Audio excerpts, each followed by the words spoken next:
Falling for June, written by Heather B. Moore, narrated by Exie Sams.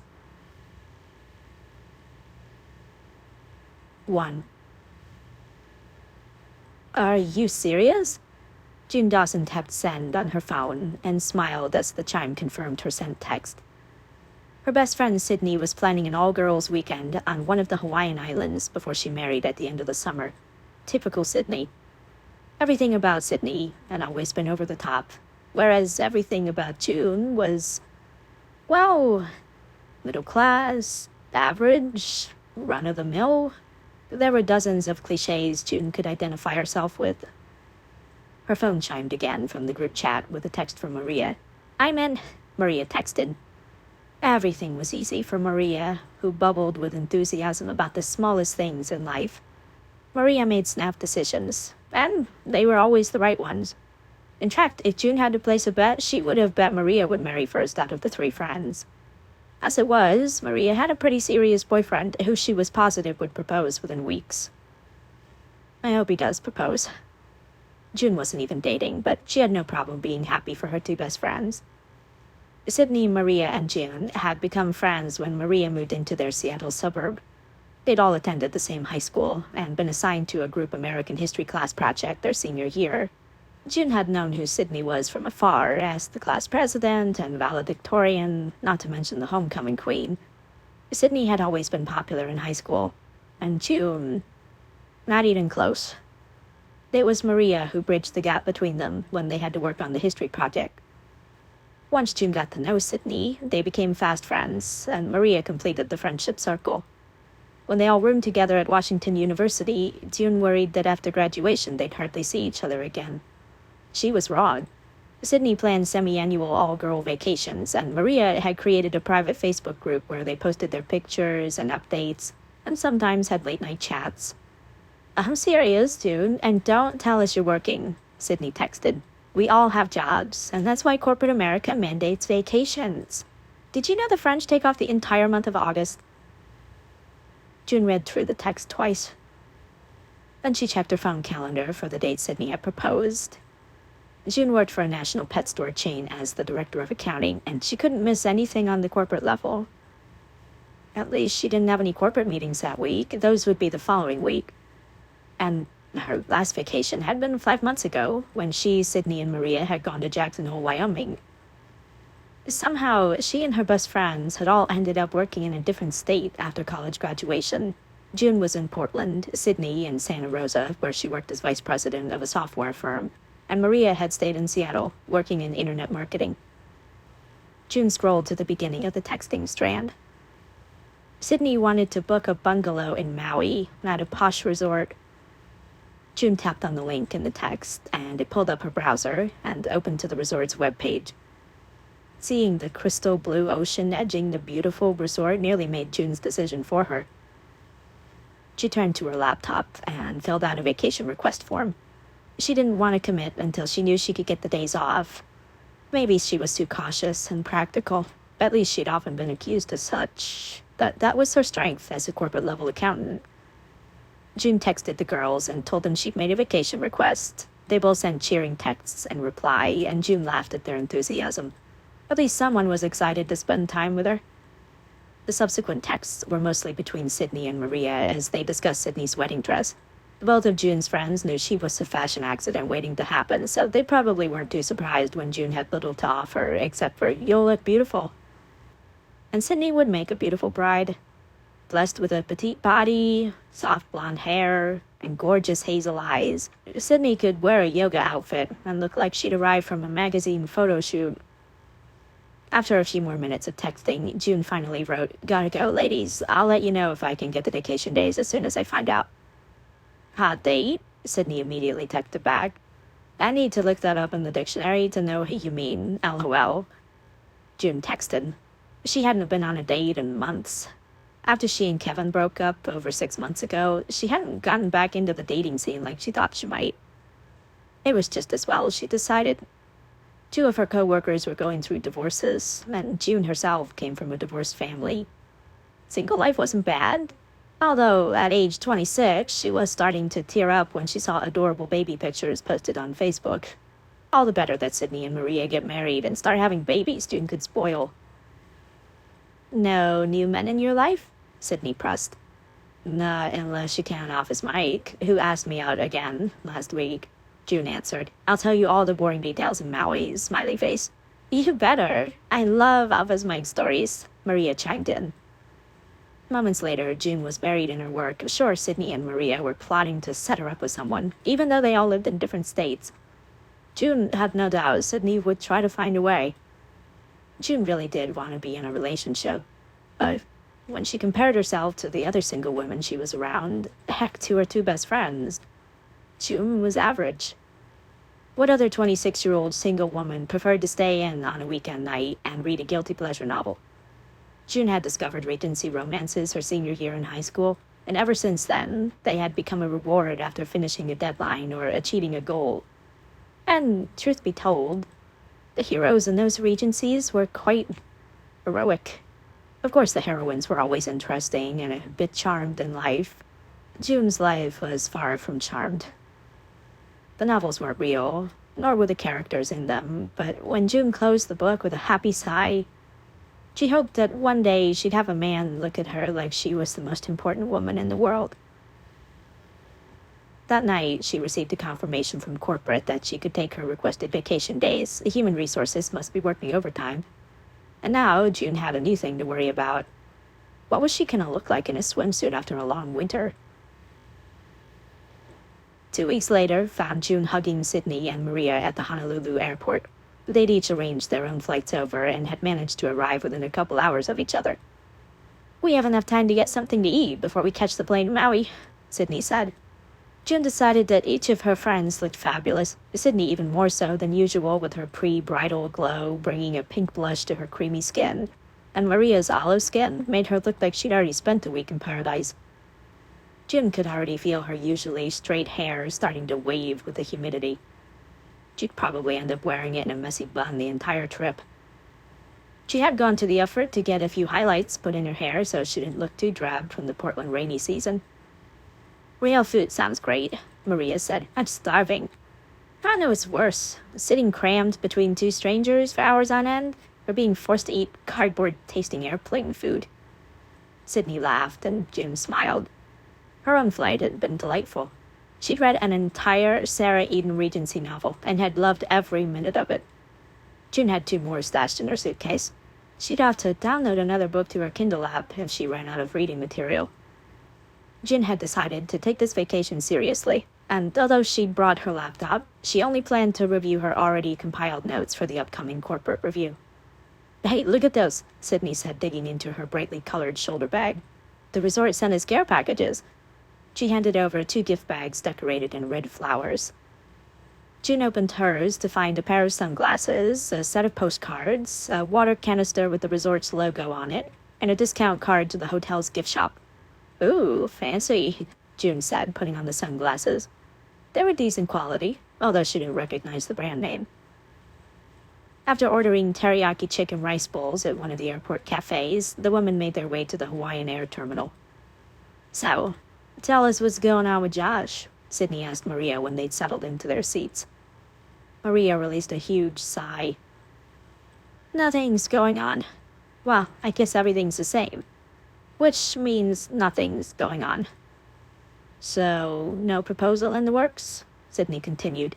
He's really kind of a quiet guy, Maria said, which I like about him, but it also means we don't often talk about things beyond the immediate. Sydney nodded as if she completely understood. June wished she had some advice, but truly, she was the last person to advise someone on boyfriend issues. Before June turned her phone off, a text came in. She was surprised, yet not surprised, that the text was from Office Mike. She and a couple of ladies in accounting had given him that nickname because he had asked out every woman in their department. Only Lisa had been fool enough to go out with him. Thinking about you on your vacation? Have a great time and send me pics of you on the beach. Which, in Office Mike lingo, meant he wanted pictures of her in her swimsuit. She showed the text to Sydney and Maria, who both laughed. June had told them plenty of Office Mike stories. He'd become the butt of many of their jokes when someone was having a bad day, such as, life could be worse, you could be dating Office Mike. You should Photoshop your face onto a Victoria's Secret model, Maria teased. It'll put him in the fetal position. June laughed. Don't tempt me. She powered off her phone without replying to Office Mike and settled back in her chair, listening to Sydney and Maria jump around topics like they couldn't wait to get everything discussed in the first hour of their vacation. It felt great to relax, truly relax, June decided. An entire week without work, or Office Mike leering at her, or a night spent alone in her apartment. The friends barely had enough time to eat a pack of pretzels and drink a Hawaiian guava juice before the plane touched down on the tarmac in Maui. If possible, Maui was even more beautiful and pristine than Oahu. A shuttle picked the ladies up and drove them to the resort, where they checked in at the main hotel lobby. Then a bellhop offered to drive them to their bungalow in a golf cart, and as June sat with her girlfriends riding in the cart, the turquoise blue ocean acting as a backdrop to the beautiful resort, she knew she was a lucky woman.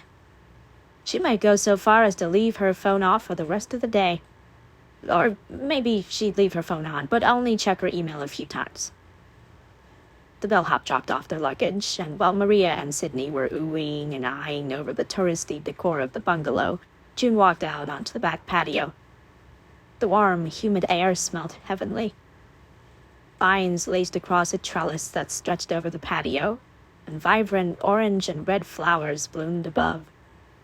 A small mosaic tiled table sat in one corner of the patio with 3 white wicker chairs, and a gate opened up onto a path that led straight to the beach. It was like looking at a postcard picture. June followed the path, walking past another bungalow to the north, and stepped onto the pale yellow sand. She slipped off her shoes, left them by the path, and dug her toes into the fine gold granules. It felt luxurious. In the ocean, a surfer was paddling toward the shore.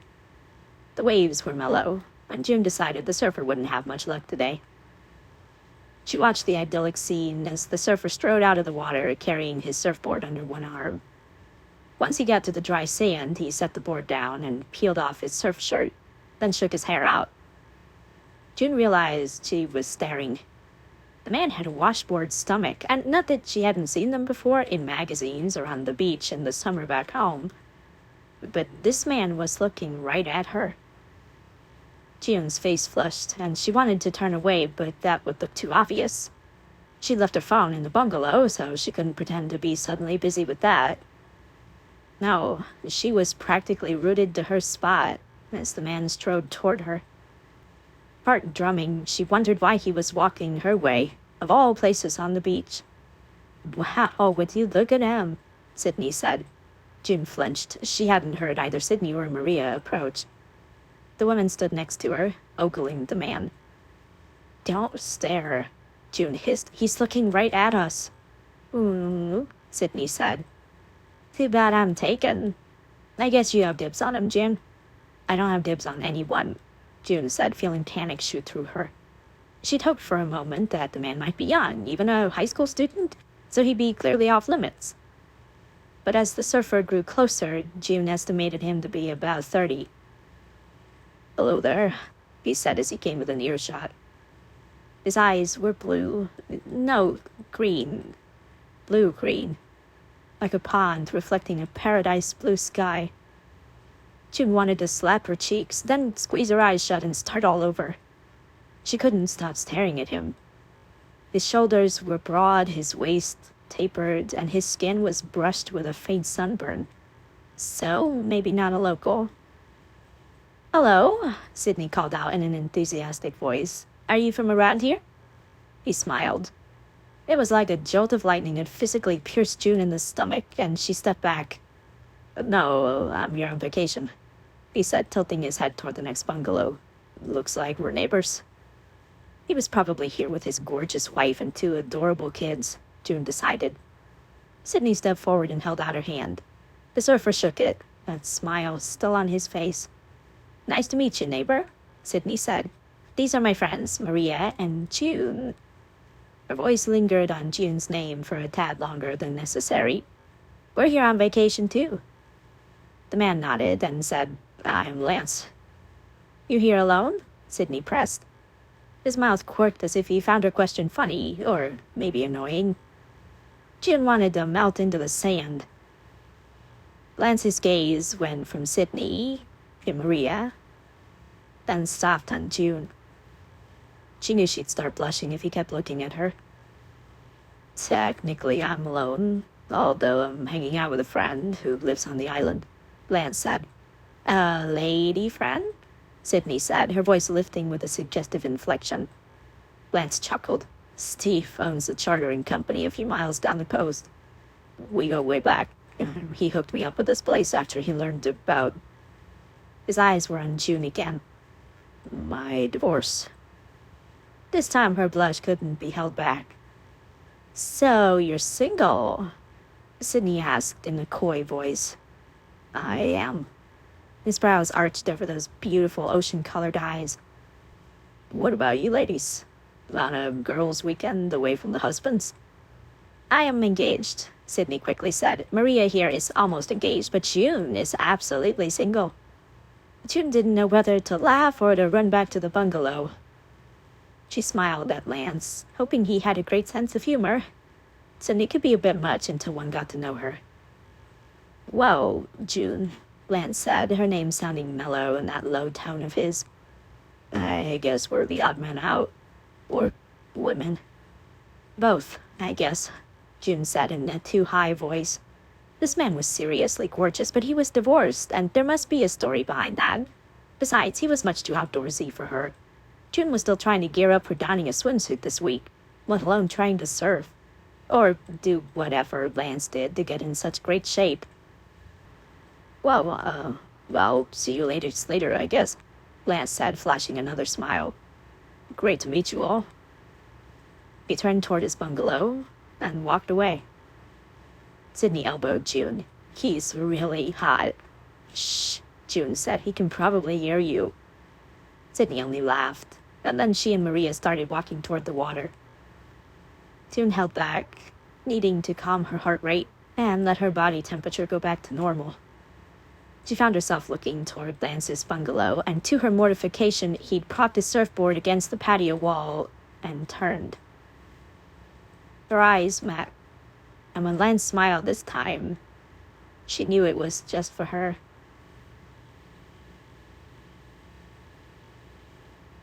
Two.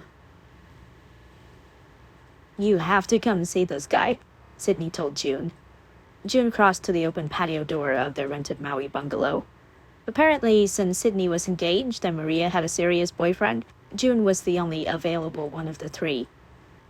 So, her friends had taken to man-watching in order to set June up for a vacation fling. June didn't do flings. She was an accountant, for heaven's sake. And the man in the next bungalow over, Lance, was recently divorced, which meant he was most definitely not fling material. Unfortunately, he'd become the object of her friends' notice over the past 24 hours. But as she joined her friends on the patio, her mouth nearly dropped open. The sun was rising, and Lance was jogging along the beach. Well, running, because it was at a pace that June knew she wouldn't be able to keep up with. There was something to be said about a man who took care of his body. Of course, there was also something to be said about a man who obsessed over his body. June wondered if Lance was that type of man. Like Office Mike, back at her corporate job.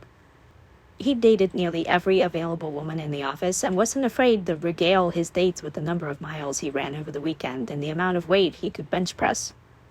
Jim could admit that Office Mike had a great physique if one liked the thick neck look and beefy arms that didn't even hang straight because his biceps were so large. But Lance was more lean and muscular, and June needed to stop checking him out. Isn't he fine? Sydney asked June. He is fine, June agreed, but we're acting like a bunch of teenage girls standing here salivating. She gave Sydney a playful shove. And you are engaged. Sydney laughed. Looking never hurts. June blew out a puff of air. Sometimes looking did hurt. That's what her last boyfriend, Kevin, had done. Looked and looked. His looking had turned into finding himself another woman. So, what are the plans today? June asked, hoping to turn her friend's attention away from Lance before he saw the three of them ogling him from the patio. Absolutely nothing, Maria said, stifling a yawn. I hardly slept last night because of jet lag, and I plan to lie on the beach and sleep under the sun. Sounds perfect to me, Sydney said. I brought a bunch of bridal magazines we can go through. I've narrowed my wedding cake down to 3 potential decorators. Everything about Sydney's wedding would be elegant. That June did not doubt. Her friend had impeccable taste, and it didn't hurt that Sydney and her fiancé both had magazine model looks. June made her way back into the bungalow and changed into her swimsuit. Only in Maui did it seem normal to wear a swimsuit to eat breakfast in, but she didn't want to change twice. After a breakfast of a fresh pineapple and a bagel, she joined Maria and Sydney out on the sand. Sydney had already ordered a large umbrella and 3 beach chairs from the resort office. It wasn't quite hot enough to tan or to burn, as the case would be with June, so she left her swimsuit wrap on. As Sydney and Maria pored over bridal magazines, June opened her latest Regency novel. She knew her friends would give her grief over reading a romance that would never be her life. But hey, she was on vacation. "Oh, a Sarah Eden romance," Maria said, tilting her head to read the title. "Avoiding Miss Lancaster? Isn't that the one you told me to read?" "Yes," June said, "and it's called Courting Miss Lancaster. Did you read it?" "Not yet, but haven't you already read it?" "I have." June met Maria's gaze, daring her friend to comment further. Maria smiled, and Sydney added, "Someday, June, you'll realize that you'll have more fun actually dating than reading about people dating." June flipped to the previous page so she could start a little before she left off. "Did you know that most of the marriages in Regencies are arranged?" Sydney wrinkled her nose. "Yuck! How would that be? I mean, having your parents choose your husband." Maria put down her magazine. "My parents would love to marry me off to their neighbor, a 50-year-old widower with 2 teenagers. And my mother would marry me off to our dentist," Sydney said with a laugh. "Mom's always telling me we need a dentist in the family."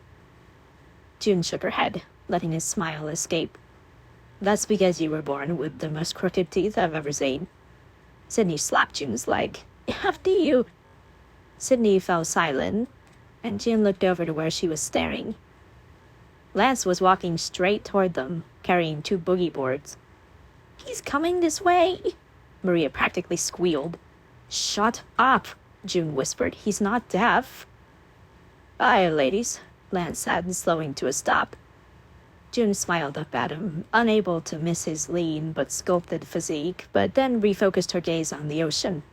She could already feel her skin heating up. "I've got a couple of boogie boards, if any of you want to give it a try," Lance said, an adorable half-smile on his face. June almost laughed out loud at the image popping into her head of her trying to boogie board. She'd end up with a face full of sand and salt water. "Sorry, I'm out." Sydney jumped in first before anyone else could respond.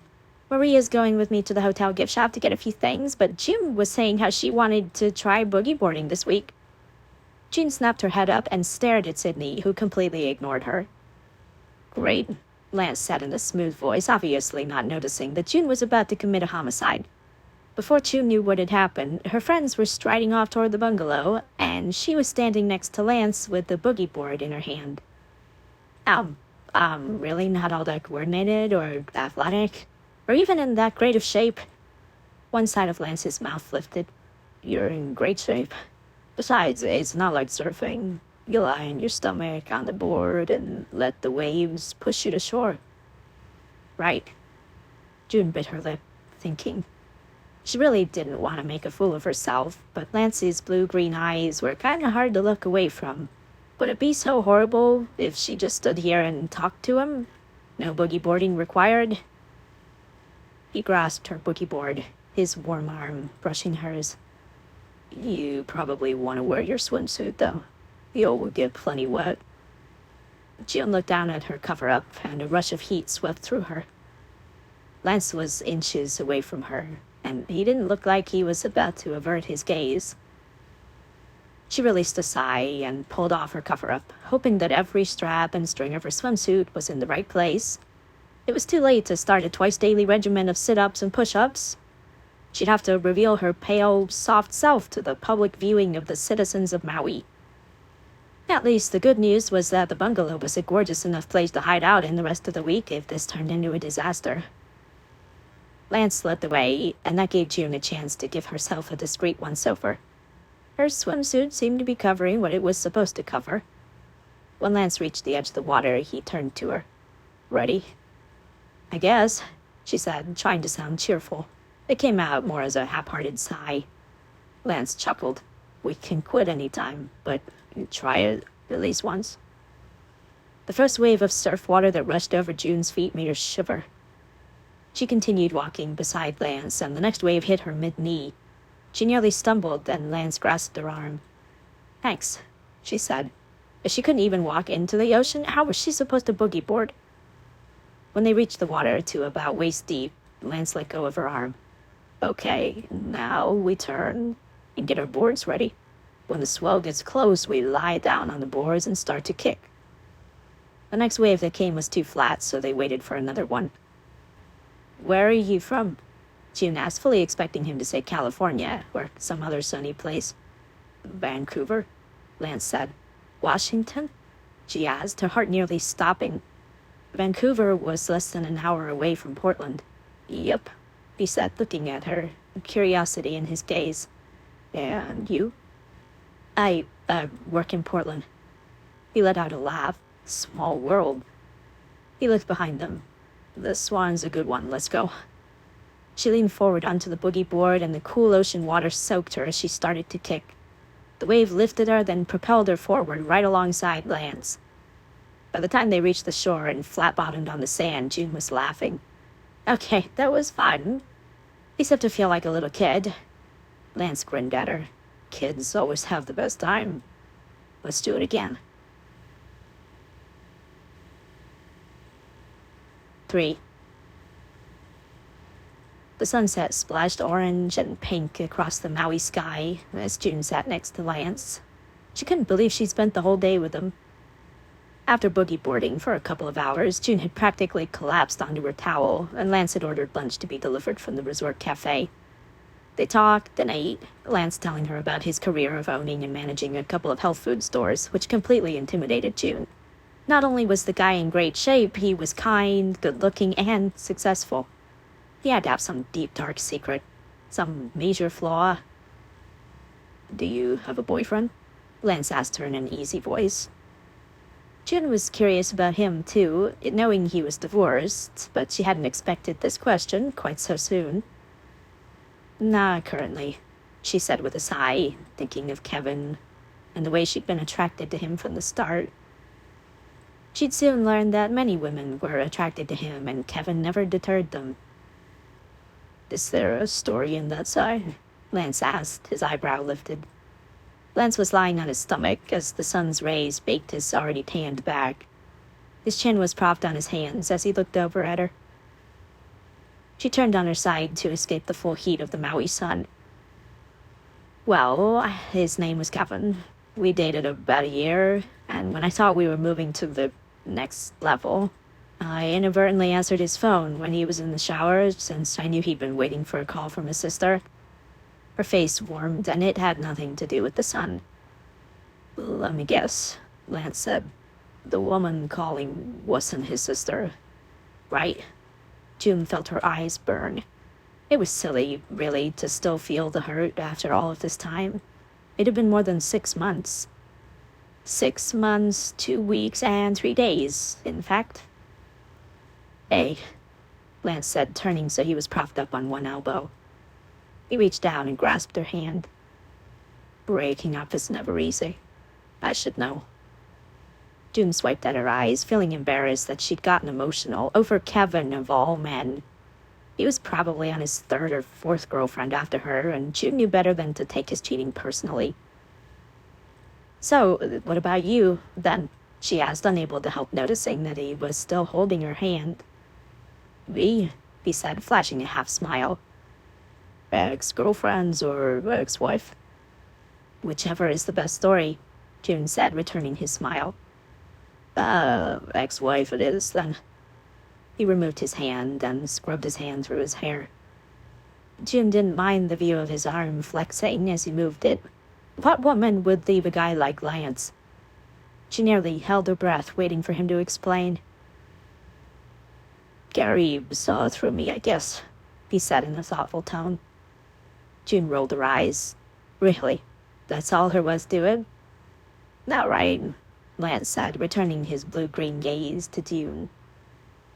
I bought Carrie's workout training DVDs and sold them in my stores. We started dating. We got married probably too quickly. And then she met Robert. Robert? One of my store managers, Lance clarified. While I was off running marketing campaigns and doing trade shows, Carrie apparently spent a few late nights helping Robert with the inventory. At least, that's what she told me at first. Sorry, June said, feeling subdued. They were sitting on a beautiful beach in gorgeous Maui, trading sob stories. Lance gave a nonchalant shrug that wasn't entirely convincing. It was rough for a bit, but looking back, it was for the best. How so? June didn't know if her question was too personal, but she told him some personal stuff. I don't think we were entirely each other's type, you know. June arched her brow this time, waiting for him to expound. I mean, they say opposites attract, Lance said. Carrie and I have a lot in common, both outgoing, both competitive, and both a little bit conceited. He gave her an exaggerated wink. June laughed. Only a little bit conceited? Hey, I guess it wouldn't be too hard, looking like you do.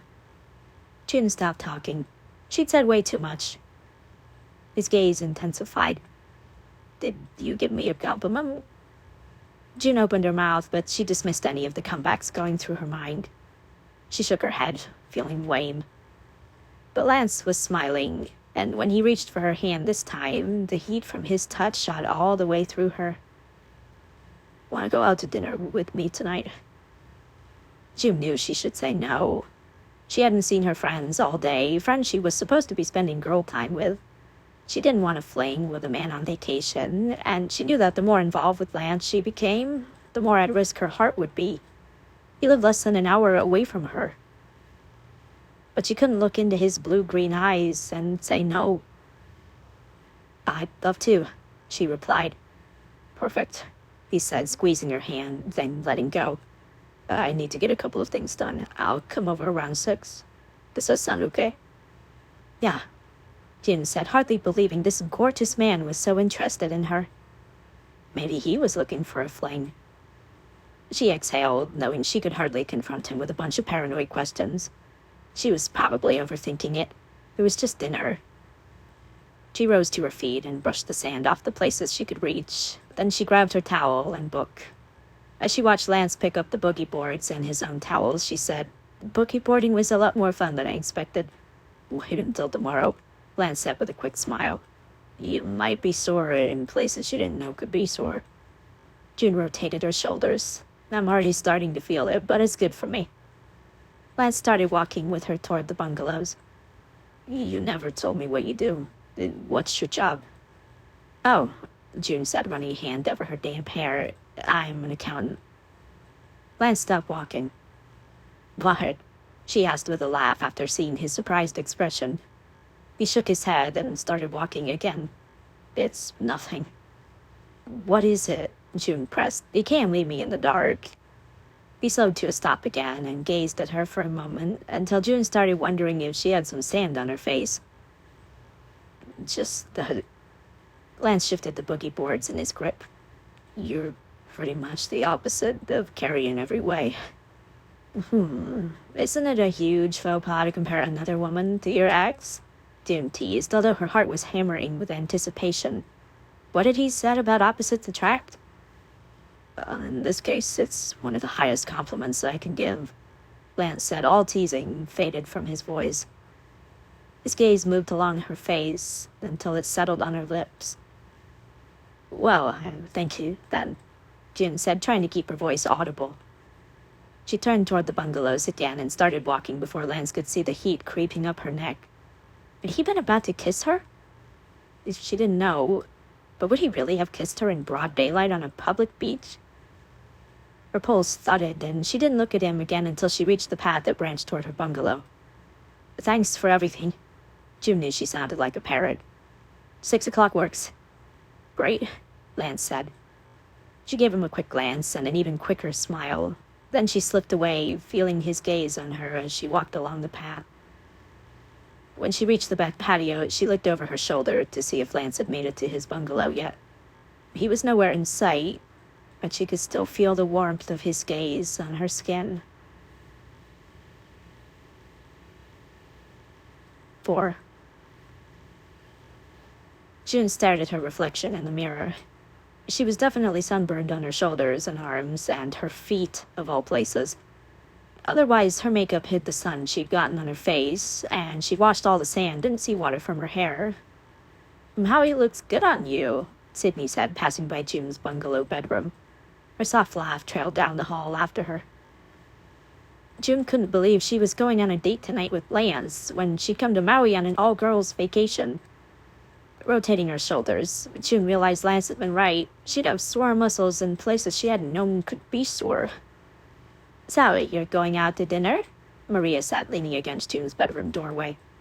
June looked away from the mirror and over at Maria. "I wanted to ask you guys first, but you ditched me all day," June said. Maria laughed. "That was our intention." She walked forward and gave June a light hug. "You look great, and I'm not surprised Lance is totally into you."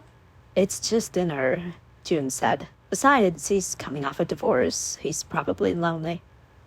"A man who looks like Lance is probably never lonely." Maria drew away. "I'm so excited for you. Do you think he'll kiss you?" No," June said. "Give me some credit. I'm 26 and don't do flings." Maria lifted her brows. "He did tell you about his ex-wife. And you told him about Kevin?" "Yeah, cheating Kevin," June thought. "And as it turns out, Lance's wife cheated on him too. What a thing to connect us." "I might have been a tiny bit tempted to have a fling with Lance," June said, smoothing her short-sleeved blouse over her curves. "But he lives in Vancouver, only an hour away from June's Portland home." Maria's eyes widened. "Wow, they are practically neighbors." She turned her head and called out, "Hey, Sydney, did you know that Lance lives in Vancouver?" "Shh," June said. "These bungalows are close together. Lance probably heard you." Seconds later, Sydney was at June's bedroom door. "Lance can't hear us," she said with a grin as she patted her blonde hair that was pulled up in an elegant twist. "Vancouver, huh? That made this all even more interesting." June folded her arms. She loved her best friends, and their vacations were always fun, but she wasn't used to discussing her dating life play by play. She didn't know if she should be annoyed or feel loved by all the scrutinizing. "Did Lance ask you to dinner before he found out you live in Portland, or after?" Maria asked. "After," June said, and her friends exchanged knowing glances. "What of it?" "If you want my opinion," Sydney started. There was never any stopping her from giving her opinion. "He's not looking for a fling, and after Maui, he'll definitely be calling you." June released a nervous laugh. Sydney was not a fortune teller, and even if June could convince herself that it was true, she didn't know how she felt about that. Meeting someone on vacation and then going back to real life could only be a letdown. "I'm not expecting anything. This is just dinner." "And maybe a kiss?" Maria teased again. "Okay, both of you out," June said in mock anger. Inside, her stomach was fluttering as if she'd never been on a date before or ever kissed a man. Lance was another man, like all the others.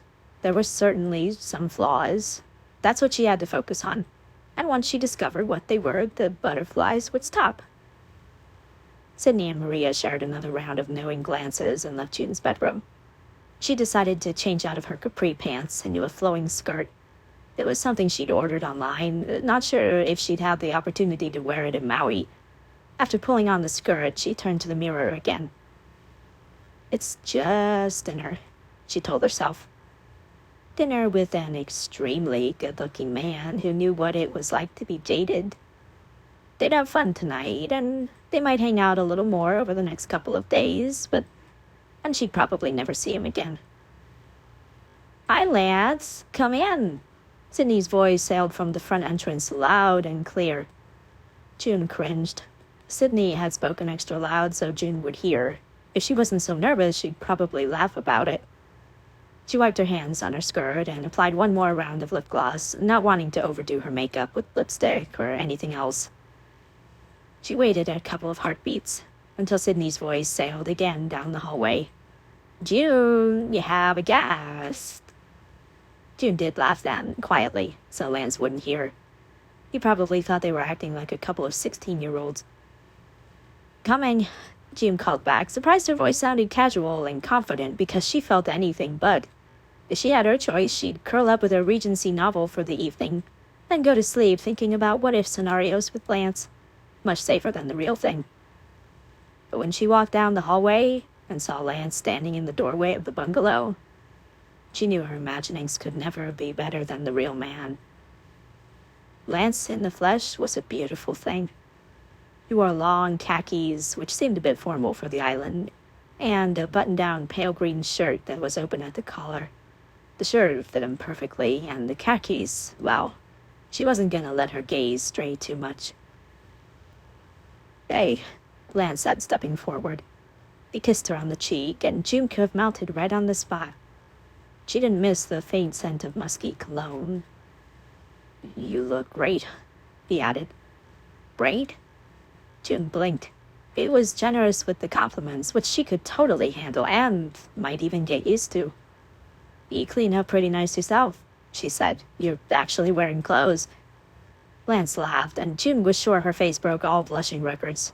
She was glad Sydney and Maria were nowhere to be seen, although she had no doubt they were hovering in another room, listening to every word, and they'd never let her live this out.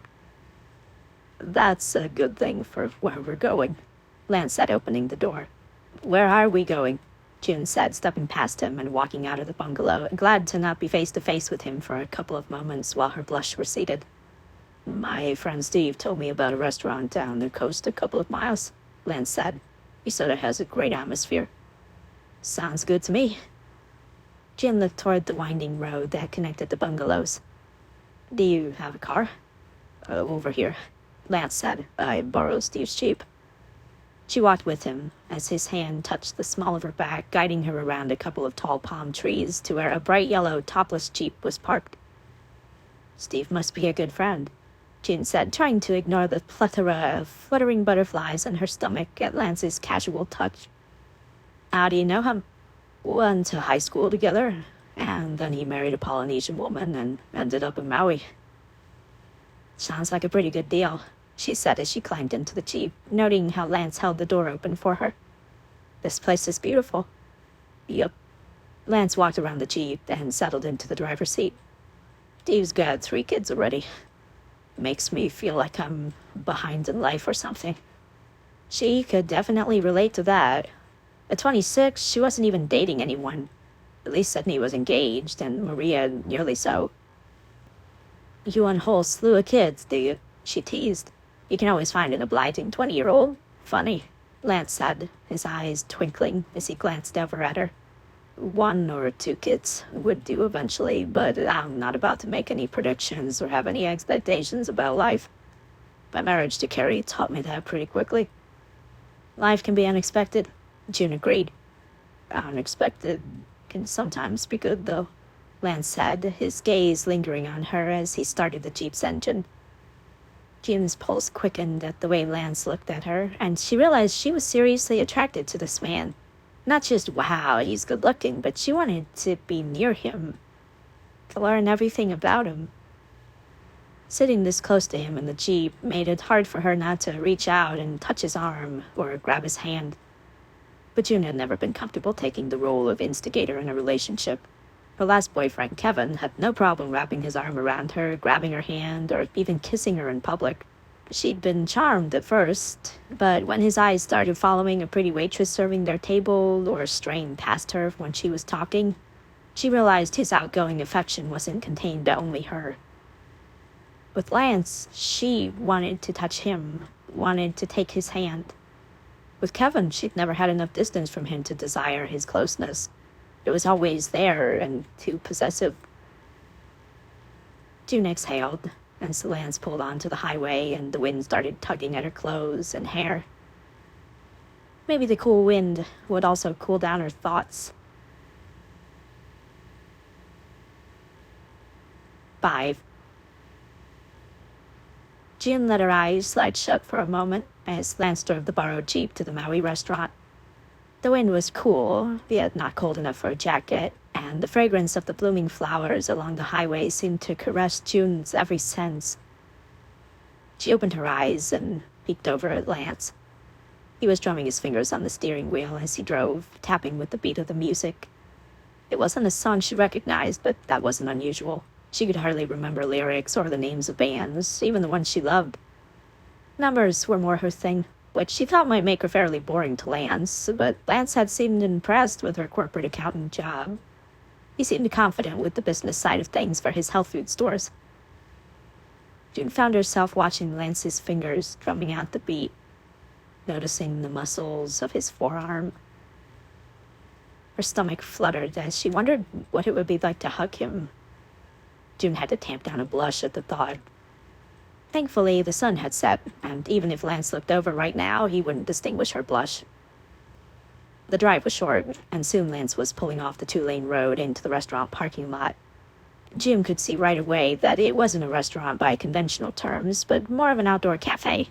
The tables were scattered on a wide patio with tiki torches burning for light. A small band of musicians played on a low stage at one end. Lance spoke to the hostess, and they were led immediately to a table. The place was about half filled, and everyone seemed relaxed and happy. A few couples were dancing to the soft music, making something in June's heart tug. 2 of the couples were older, and June guessed they'd been married a long time. It was sweet. The hostess asked them for their drink orders, and June ordered fresh pineapple juice, knowing the romantic atmosphere and the extremely good-looking guy sitting across from her was already messing enough with her brain. They spent a few minutes looking at the menu, and when the waitress arrived, June ordered a teriyaki chicken and rice. Lance ordered the same thing. "So, I guess you're not a vegetarian?" June asked after the waitress left. "Not even close. Although Carrie was," Lance said. "Oh, sorry, didn't mean to keep bringing her up." "It's all right," June said, secretly glad he felt comfortable enough around her to talk about his ex-wife. "Once I've heard all the Carrie stories, then I'll let you know you're annoying me." Lance laughed. "Deal." He took a sip of the guava juice he'd ordered. It seemed they were both going non-alcoholic tonight. "I tried to eat vegetarian for a few months," June admitted. She hadn't even told that to Sydney and Maria. "Thought it would help me lose weight, but I only ended up filling up on carbs, and not necessarily the good kind." "I don't know what you see when you look in the mirror," Lance said, "but you don't have a weight problem." "Not compared to some people, I might not," June said, feeling flattered regardless. "But when my favorite jeans mysteriously shrank, I knew I couldn't blame the dryer." Lance grinned. "You can definitely blame the dryer. At my stores, we pass out literature about living healthy lifestyles and not dieting. Studies have shown that those who diet are crashing their bodies, and it's not healthy. When they stop dieting, the weight comes back because they haven't changed their lifestyles. In fact, they usually gain more weight than they lost in the first place." She nodded. It made sense. But her previous boyfriend constantly pointed out flaws in other women's bodies, so it was hard not to be hypercritical of herself. "Yeah, tell that to Kevin," June said, then clamped her mouth shut. "Oops." "Your ex-boyfriend, Kevin?" Lance said, narrowing his eyes. "Did he tell you you'll lose weight?" June was surprised at the flash of anger in his eyes. "Not directly." She shrugged, both to pretend it didn't bother her anymore and to prevent Lance from getting too worked up about it. She wasn't used to this protective side from Lance and wasn't sure what she thought about it. Kevin had high expectations and made them pretty clear. She spread her hands and gave a weak and likely unconvincing smile. "It was all me, trying to impress, I guess." Lance's jawline flexed and the edge of his mouth twitched as if he was trying to hold back saying something he might regret. A moment of silence passed, and June felt awkward sharing something more personal than she'd intended. Her friends knew Kevin had a wandering eye, but she hadn't told them about his criticism of other women he came across, making June feel like she had to constantly measure up to some imaginary ideal. It was easy to sit back now and tell herself Kevin had been wrong, but when she'd been in the throes of the relationship, Kevin could do no wrong. Lance stood and extended his hand to her. June looked up, wondering what was going on. "Do you want to dance?" he asked, a soft smile on his face. Jim couldn't remember the last time she danced with a man, probably high school prom. But she couldn't turn down Lance standing there, looking like a perfect gentleman. She didn't know if she was ready to be that close to him, though, since it was hard enough not ogling him from across the table. She placed her hand in his and let him draw her to her feet. Releasing a sigh, she resigned herself to becoming swept away for the evening, although she knew in the back of her mind that the attraction and growing feelings she was having for this man were all part of the exotic Maui location and the romantic atmosphere of the restaurant. Hand in hand, she walked with Lance to the open space where the other couples gently swayed to the music. Lance moved their linked hands upward together and placed his other hand around her waist. She rested her free hand on his shoulder and fell into rhythm with Lance as he swayed to the music. "No fancy moves," she said, trying to break into the silence that had overtaken him. "I haven't danced in forever." Lance's smile was back, and he pulled her slightly closer. "Me neither," he said in a low voice, his breath feathering her ear. Would it be so bad to hold him close for a dance or two? Jin wondered, then decided it was better, much better, to keep some space between them. But his cologne and his warmth and the temptation to be closer was starting to convince her otherwise. The band made a smooth transition into another song, and Lance pulled her slightly closer, moving his hand behind her back. June allowed herself to nestle against him, her cheek against the side of his neck. She felt the slightest bit of stubble on his jawline, which only made his masculinity more appealing.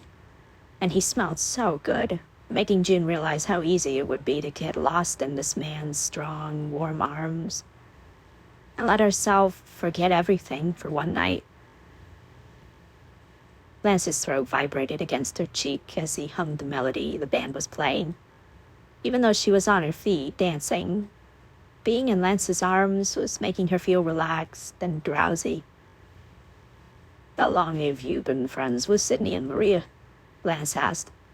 June was impressed he remembered both of their names. Her ex, Kevin, still couldn't or never bothered, even after a year of dating. "We met in high school when Maria moved into our area. Sydney was one of those popular girls who I thought was stuck up. Maria wasn't intimidated by anyone. So when the three of us were assigned a school project together, Maria was the buffer at first. It didn't take long for me to discover that Sydney was a sweet person, and we became an inseparable trio."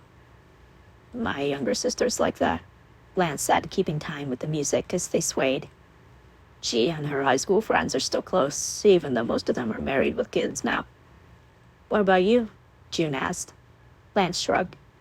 "I've kept in touch with a few friends, but when I was married, we sort of drifted away. And now that I'm divorced, they try to set me up with someone new." June nodded. "Yeah, once you hit 25, it seems like it's everyone's life's mission to get you married." She stopped talking, feeling like she was rambling way too far off course. "Well, I'm glad you're single," Lance said, a smile quirking his lips. She couldn't help but smile back. His flirting was enough to create flutters inside, but not over the top like Kevin's had been. And Lance had only been looking at her all evening. A refreshing change. "Looks like her food is here," Lance said, pulling away and taking his delicious warmth with him. June looked over at the table where the waitress was placing 2 steaming plates of food on the table. June almost wished they hadn't ordered anything. She was far from hungry now, her stomach busy with a butterfly horde. "Come on," Lance said, sliding his fingers through hers and leading her to the table. How had he done that, June wondered. She'd been practically comatose, and he seemed as alert as ever. She sat down and took a long drink of her pineapple juice, trying to clear her head. But it had only been a dance, not a declaration of infatuation. Lance seemed to have no problem digging into his meal. June took a couple bites of her own food, telling herself she'd allowed her mind to drift too far. She was on a date, a first date, with a man she wouldn't see after this vacation was over. She was letting the island setting and the charming restaurant and the sweet music, not to mention the hot-looking man sitting across from her, bewitch her. She couldn't figure out his flaws, although he still seemed pretty mysterious. Could that be considered a flaw? Of course, she wasn't going to discover his every deep, dark secret on a first date. How's your food? Lance asked. Really good, June said, although she'd hardly tasted it as she ate. Her tumbling thoughts were occupying too much of her attention. How about yours? They were back to small talk now, it seemed. Delicious, he said, spearing a piece of chicken with his fork. And the rest of the meal was like that. Small talk. June tried not to let the disappointment overwhelm her. But what did she expect? The magic of the dancing and swaying in his arms was gone. And now it felt like a regular date. She became aware of other conversations at the tables around them, the clinking of knives and forks, a burst of laughter. The world that seemed to include just her and Lance had faded away. The waitress came to their table again and asked if they'd like dessert. Both of them said no, and before June knew it, she and Lance were walking out of the restaurant. June fought back her deflation, wondering why she felt so let down and what she had been expecting.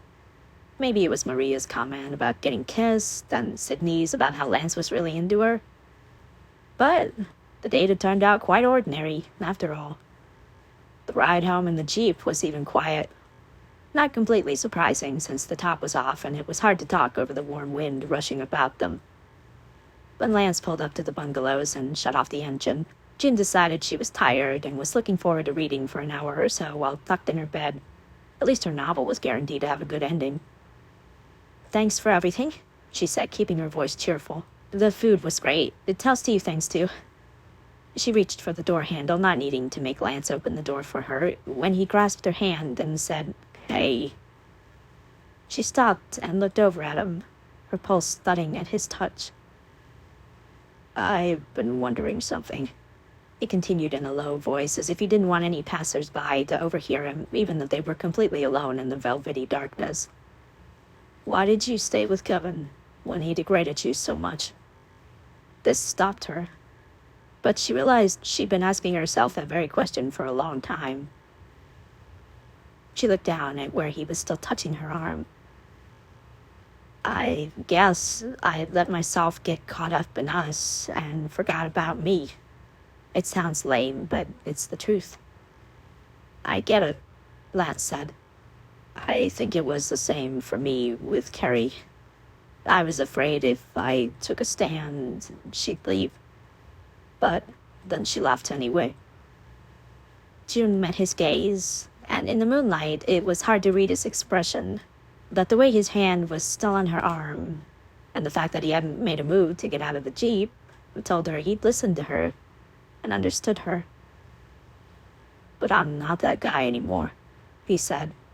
"If there's one thing I learned through all the crazy stuff, it's that what I want is equally important. And if I don't go for it or ask for what I want, it will slip through my fingers."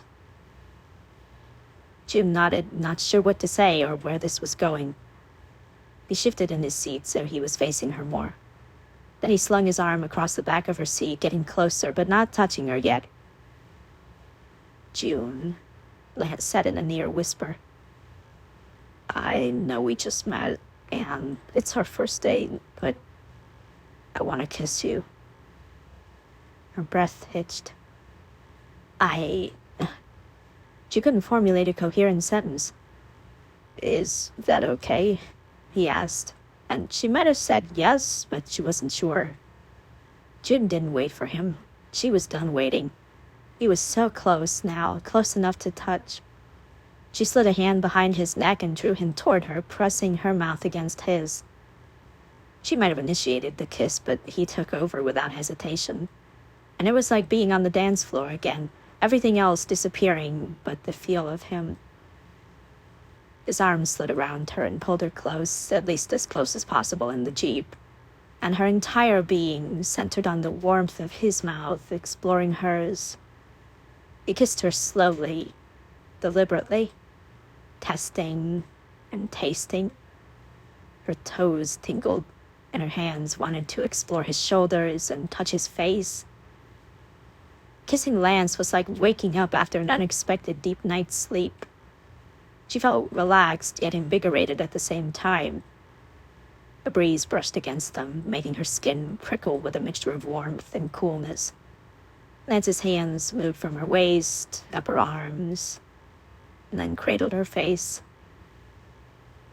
"June," he whispered against her mouth, "you are beautiful. Don't ever let another man make you feel otherwise." June thought she might melt, but somehow she remained conscious of one hand sliding behind her neck and the other hand trailing down her arm.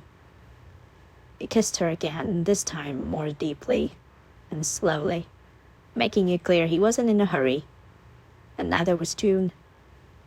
She had no idea where her friends were for the night, but the grove Lance had parked by was quiet and still, giving them plenty of privacy should anyone happen along the path that wound between the row of bungalows.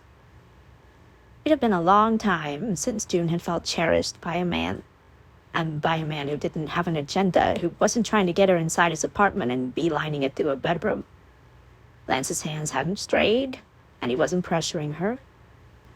He was enjoying their closeness, and June appreciated that. She knew it would be very easy to let herself get carried away, and she also knew she'd be full of regret in the morning. The downy softness of the island night would give way to a fully bright sun and remorse. She really liked Lance, and she didn't want him to think she would kiss just any man on the first date. She sincerely hoped that this wasn't a fling for him. The depth of her thoughts should have worried her, but she somehow knew Lance was sincere. At least she was counting on it. When Lance drew away and kissed her forehead, then rested his chin on top of her head, pulling her close, it gave June a chance to catch her breath. "What's happening, June?" he whispered. "I don't know," she said, and it was the truth. "I don't either," he said, "but let's go with it." He lifted his head and gazed at her, the intensity in his eyes starting a small fire in her stomach. "Did I tell you you're beautiful?" June laughed. "Only once."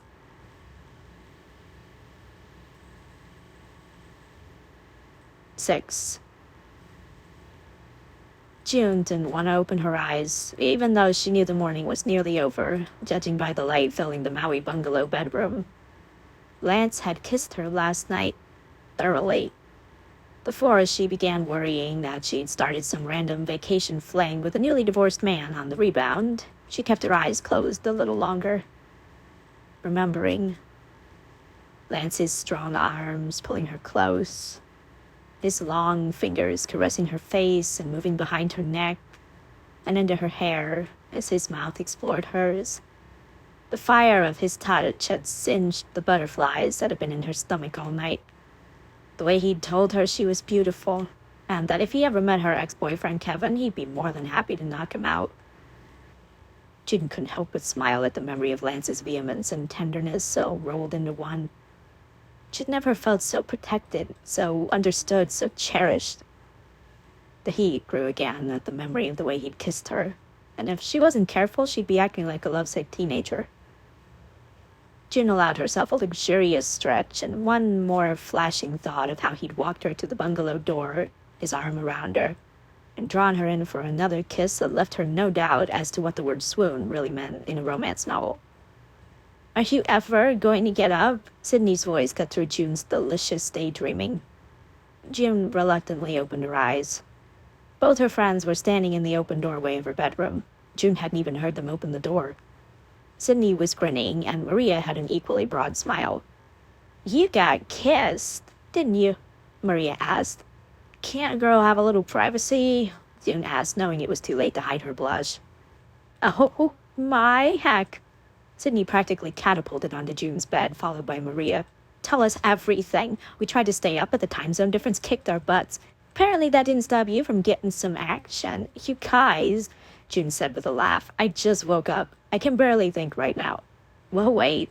Sydney folded her arms and stared expectantly at June. All right, June said, scooting to a sitting position in her bed and propping pillows behind her. "We went out to eat it." Maria grabbed her arm. "Skip to the good stuff. We're not getting any younger." Sydney rubbed her hands together.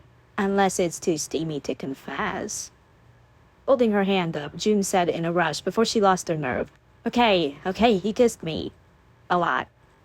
Her friends squealed in unison. "And?" Maria prompted. "That's it. We kissed in the Jeep and then again at the doorstep." June pulled her knees up to her chest, hugging her legs tightly as she remembered Lance's warm embrace and his all-encompassing kisses. It was pretty squeal-worthy, she had to admit it. "So, what are you doing today?" Maria asked, her dark brown eyes wide with anticipation. "Frolicking in the ocean again on boogie boards?" If June's body wasn't humming with the after effects of an amazing day with Lance, she'd probably be more aware of the ache in her shoulder muscles and thighs. The boogie boarding the day before with Lance had been the start of a pretty much perfect day. "I don't know exactly." June let out a groan and dropped her head into her hands. "That's not good, is it?" She lifted her gaze to meet her friend's. "He didn't talk about getting together today?" Sydney asked, tiny frown lines marring her flawless complexion. She was applying face masks daily to get ready for her upcoming wedding. "No." June's voice fell to a whisper. "Now what?" Disappointment swept through her, followed closely by doubts. It had been a great day with Lance and an even better night, but there hadn't been any follow-up. "I did see him out running this morning along the beach," Maria chimed in. "And it's not like he's that far away, so he really didn't need to ask for your number." June gave a dry laugh that she didn't feel inside. She looked over at the bedside table, where her phone was plugged into the charger. The small clock next to the lamp glowed 10:35 a.m. He's probably run a marathon by now and is out on a rented kayak already. Her friends both laughed, but it sounded as hollow as her own. The worst thing about wondering if you'd completely misread a man's intentions was if your friends agreed with you. She met Sydney's gaze and saw nothing but sympathy. Had the kiss just been a kiss after all? And all their talk about their past hurtful relationships, nothing but casual conversation? "Why did you guys let me make a fool of myself?" June threaded her hand through her unkempt hair. She must have tossed and turned plenty last night in her sleep. Sydney patted her shoulder and Maria grasped her hand. "He'll probably be stopping by soon, you'll see." Sydney's smile was beautiful, but it wasn't genuine enough to convince June. "On the bright side," June said, "I get to spend the day with my besties." Her friends had conveniently gone incognito yesterday while June spent a whirlwind day with Lance. Maria leaned forward and hugged June. "Get dressed then, because we're going shopping." "I can't think of anything better." June climbed out of bed. After a quick shower, she pulled on denim shorts and a red tank shirt that exhibited her sunburned streaks. Yes, streaks. June never tanned normally and picked up random patches of sun. If they were going to stay any longer than a few days in Maui, she'd be tempted to invest in a tanning lotion. Twisting her hair into a large clip to keep it off her neck, as the day was sure to be warm and humid, she was grateful for the umpteenth time for her friends. If she'd been dumped after an equally fabulous day back home in Portland, she would have spent the day reading straight through one or two Regency romances and eating every sugary snack she could find in her apartment. But here in Maui, she'd be spending the day in retail therapy with her two favorite girlfriends.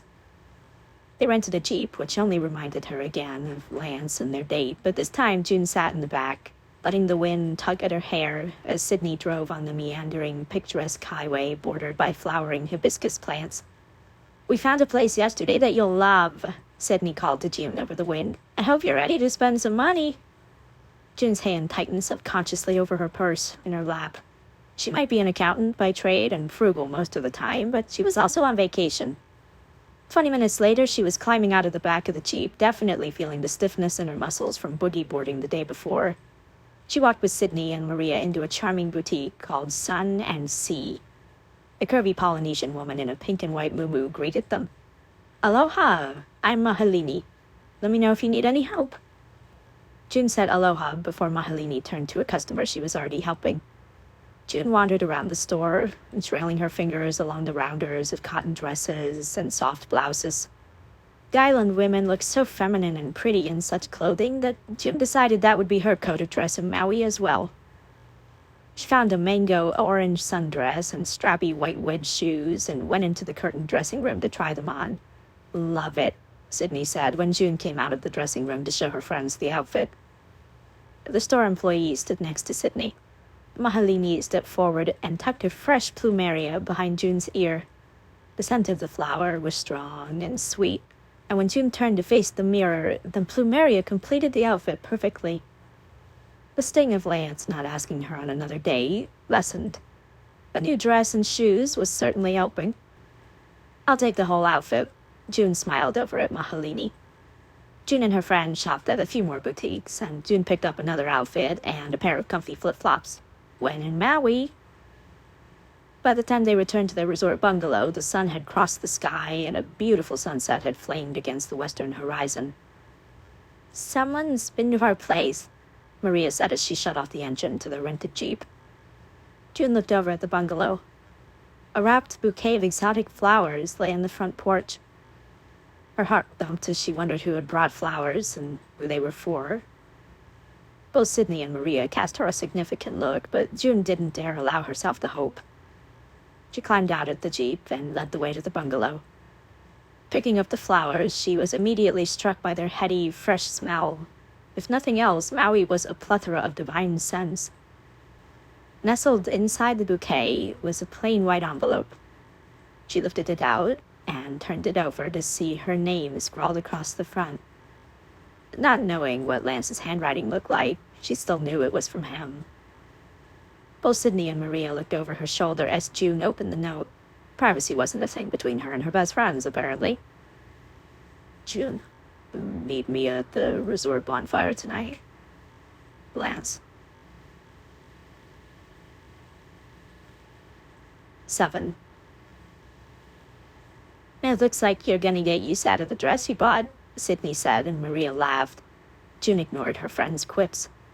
When Lance hadn't asked for her number or made any follow-up plans last night, June had felt that their date had been what she'd suspected, a one-time vacation thing. Even though they'd told each other their ex-stories and found they had a lot in common, June couldn't help but feel that she'd jumped in too fast with both feet. Yet kissing Lance at the end of their date had been unexpected and exhilarating. She read the note for the third time, ignoring the excited chatter of her friends as they proclaimed that Lance really was interested in her, and the flowers and note had proved it. Tingles ran through June's body. It appeared her friends were right, but that didn't suppress all the doubts that had sprouted over the last several hours. She hadn't heard from Lance all day, that's why they'd gone shopping. It was sheer chance that June had spent the day with Lance yesterday, and maybe it was the tropical island atmosphere combined with Lance's incredibly good looks, but June knew she had to face reality. In 2 days, she'd be back in Portland, sitting behind her desk, crunching numbers. Lance wouldn't be far away in Vancouver, but he might as well be a world away. "Come on," Maria said, nudging her arm and bringing June back to the present. "I'll paint your fingernails and toenails to match your new dress. You'll look stunning for Lance." "What's wrong, June?" Sydney asked. "I thought you'd be thrilled. Even retail therapy couldn't hide that you've been hoping to go out with Lance again." June met Sydney's hazel gaze. June had been hoping for this, so what was wrong with her? "You're right, I'm just surprised, is all. I'd steeled myself for not doing anything more than the one date." Sydney waggled her eyebrows. "Well, it looks like you've had a change of plans." June smiled, although she didn't feel the sincerity of it. "Painting my nails would be great, Maria, thanks." It seemed she was going to the bonfire. There was no question about that. "You guys are coming with me, though. Even if you're both taken, there's no way I'm going alone." "Deal," Maria said, linking her arm through June's and guiding her inside the bungalow. "Let's put those flowers into water and then get you prettied up." June released a small laugh, but it felt forced. Then she realized why her emotions were swinging so far back and forth. She really liked Lance. There was no other explanation for why she'd told him things about her ex she hadn't shared with anyone else. And the fact that she'd felt so hollow this afternoon could only be because she'd felt bereft at the thought of not seeing him again. Which meant that spending a second evening with him would only make her heart break more completely when the Maui fun came to an end. As she sat down and waited as Maria painted her nails, she felt like she was on the outside of the bungalow, looking in at the three women and the train wreck that was about to happen to her own heart. The thought of seeing Lance again made her heart race in a way she hadn't remembered ever happening with the other men she dated. Maybe it was because she knew how it felt to be in his arms and kissing him, and she also knew she'd felt a connection that she hadn't felt with anyone else. She worried that this was all too good to be true. Regardless, if she didn't go to the bonfire, she'd regret it. And besides, even if she curled up to read her Regency romance, she'd have trouble concentrating, knowing the man who'd brought her tropical flowers this afternoon was just down the beach. An hour later, June walked between her friends as they headed toward the bonfire pit area of the resort. They'd looked at it on the resort map and had decided to walk. The setting sun had finally dipped below the horizon, and millions of glimmering stars had pushed their way through the darkening sky. A light breeze cut across June, gently blowing her new dress. "These shoes are ridiculous," June said as they reached the stretch of sand leading to the bonfire pit. "But they look fabulous," Sydney said, causing June to snort. June might show up wearing the wedge sandals, but she didn't think they'd stay on her feet for long. Several dozen people were already gathered. A couple of long tables had been set up with food, and on the opposite side of the fire, a trio of men stood playing soft tunes on their ukuleles. A few couples were dancing, and laughter floated toward the three friends on the warm breeze, with the ocean pulsing slowly in the background. The scene couldn't be more romantic. June released a sigh, wondering where Lance was. Then she saw him. Lance was standing beyond the bonfire pit, closer to the ocean. He wore plaid shorts and a dark button-down shirt that blew against his chest with the wind, making the outline of his sculpted body quite clear to all who were looking, which included June. He stood with his hands in his pockets, gazing out over the crowd, as if he were searching for someone. And his gaze locked on June, and she felt her breath catch at the smile that appeared, just for her. Her heart was beyond skipping. It was racing now. "Keith's got it bad for you," Sydney pronounced. Before June could respond, Sydney grabbed Maria's arm. "We'll catch you later, June. Have a great time." And then her two friends walked away, leaving June standing by herself as Lance strode toward her. June didn't know where to look, so she let herself watch Lance. He seemed to have no problem watching her. Lance didn't act like he was in a hurry, but his walk was definitely purposeful. When he reached her side, June opened her mouth, intent on thanking him for the flowers. Lance leaned down and kissed her cheek. He lingered there, as if relishing being near her. June found she absolutely could not form a sentence. "How have you been?" he asked in a low voice that made every part of her body tingle. His blue-green eyes were filled with interest and something else that June couldn't quite identify. She had to push out her words. "Good. We went shopping today." Involuntarily, she looked down at her dress, and Lance's gaze followed. "Brightening up things to go with the island atmosphere, I guess." She was rambling. Definitely rambling. "You look beautiful," Lance said, the corners of his mouth lifting. June had been complimented by men before, and for the most part she'd accepted the compliments, even though she knew she wasn't the stunning visage of Sydney or the natural beauty of Maria. But when Lance spoke to her that way, she believed that he believed in what he was saying. She felt that she was truly beautiful to him, and her heart only melted further, for better or for worse. "Thank you," she said in a barely there voice. "The sandals will have to go." He chuckled and leaned toward her. "Want to dance? Shoes are optional." She slipped her shoes off and smiled up at him. His hands moved around her waist, and he pulled her close, right there where they stood, and started swaying to the music. June was reminded of the night before when they danced in the restaurant. But this was somehow better, because his arms were now familiar, and she knew what it was like to kiss him. And now that anticipation thrummed through her. As June relaxed in Lance's arms, she told herself to enjoy the moment. Even if she never saw him again after this vacation, she could tuck this memory away and relive it when she was back in her lonely Portland apartment with the rain droning on her windows. This moment of dancing on the Maui beach barefoot might never happen again in her lifetime. "Thanks for coming," Lance said, his voice low in her ear. "Thanks for inviting me," June said. Lance chuckled, drawing her a bit closer. "We're so polite and proper." June found herself grinning. "We're very polite and proper." Maybe we should change that up," Lance said. June drew away from his tantalizing warmth and soft breath on her neck. What do you have in mind? We could go for a swim, Lance said, lifting his brows.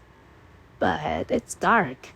The light from the bonfire cast its glow onto the gathering, yet beyond the firelight, the ocean looked dark and mysterious. You can't spend a day in Maui without getting wet. Lance released her, then stepped away, holding out his hand. He was waiting for her to give her permission, she realized. He also had an adorable smile on his face. She really couldn't resist, and she knew her girlfriends wouldn't blame her either, wherever they'd gone to. She lifted her hand and placed it in his. 8. June placed her hand in Lance's as the people around the bonfire danced and ate delicious Hawaiian food. The Maui resort was like a lover's paradise, and June used that as the reason why her heart was thumping so hard. She might be indulging in a vacation fling with a man she'd met a couple of days ago, but with the moon hanging low over the ocean a short distance away, and the band's ukulele music softly playing in the background, June could hardly blame herself. Her heart was another matter. She might regret every moment of tonight on the flight back to Portland in a couple of days. Vacation romances didn't transfer to the real world. Lance's invitation to wade into the ocean beneath the night sky would probably never happen again in her life, so as Lance drew her toward him and tucked her arm beneath his, she leaned into his warmth. She enjoyed how he was several inches taller than she, and how his muscled and lean body was also comfortable to nestle against. She'd also enjoyed the way he'd kissed her last night. Wouldn't mind a repeat tonight. There's nothing like Maui on a warm night, Lance said, his voice soft as they walked toward the water, skirting the bonfire gathering. Soon the sounds of the ocean waves drowned out the ukulele music and the dancing guests.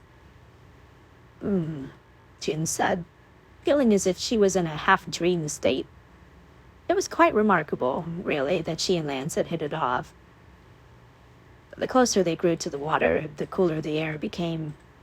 Goosebumps broke out over her body as they walked in the cooling wind, and she nestled closer to Lance. He chuckled and wrapped his arm around her. The curves of her body seemed to fit perfectly against the planes of his. What if the water's cold? She asked. I'll keep you warm, Lance said in a teasing voice, and June's goosebumps disappeared as heat flashed through her. The first step into the water shocked her skin. The water wasn't exactly cold, but it wasn't warm either. How far out are we going?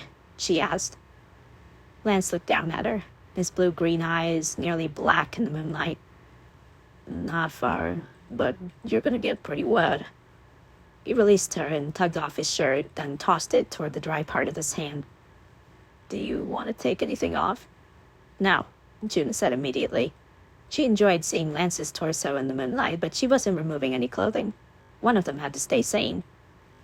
Come on, Lance said, grasping her hand, then leading her further into the water. The next wave hit her knees, soaking the hem of her sundress and Lance's shorts, but he kept moving. Strangely enough, the water was warmer the deeper they moved into it. But it was disconcerting to be walking in such dark water that was constantly moving, and June's imagination jump-started as she visualized the many sea creatures that could be swimming toward her at this moment. Lance, she said, grasping his arm. What if there are sharks? There aren't any sharks, he said, and she could hear the smile in his voice. I wouldn't have taken you boogie boarding yesterday if there were. What if sharks are nocturnal and come close to shore at night? She pressed. Lance turned to face her, one hand sliding to her waist. All the surfers who get better surfing in the daytime, so I think... Wait, June said. Pretty much all sea life is always swimming, so they're all nocturnal, right? Lance moved his other hand to her waist. I won't let anything happen to you. She knew he was secretly laughing at her, but he was being nice enough not to do it out loud. Just then, something slippery brushed the back of her calf. June screamed and launched herself against Lance, wrapping her arms around his neck and her legs around his waist. Something touched me.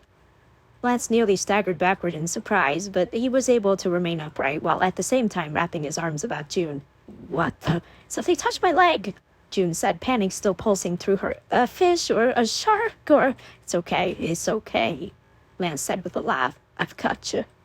I'll keep you safe." "It's not funny," June said. "Get me out of here." But instead of wading back to the shore, Lance moved horizontally from the spot they'd been standing in, taking her even deeper into the water. "Lance," June said, still nervous, but starting to relax as Lance placed a soft kiss on her neck. She was practically draped all over him, and there weren't many other places for his lips to be. They were waist-deep in the water now, and the gentle sway of the ocean buoyed them up and made June feel like her body was suspended. As the swells undulated around them, June was repeatedly pressed against Lance, which she didn't exactly mind. If she hadn't been so scared when the slippery thing touched her leg, she might have been embarrassed about how she'd leapt onto Lance. Her legs and arms were still wrapped around him, and it appeared he didn't mind either. He continued kissing her neck, and a soft moan escaped her lips. She'd never felt so connected or content. Even though the ocean dangers still lurked all around them, she believed that Lance would keep her safe, or at least rush her to a hospital if needed. She let herself relax and smile as Lance moved his lips to her jaw, kissing her lightly, and then finally capturing her mouth with his. She kissed him back, slowly, the water both warm and cool about her body, creating a delicious contrast. Her body itself was definitely warm now. After several moments of kissing, Lance drew back, his breath heavy.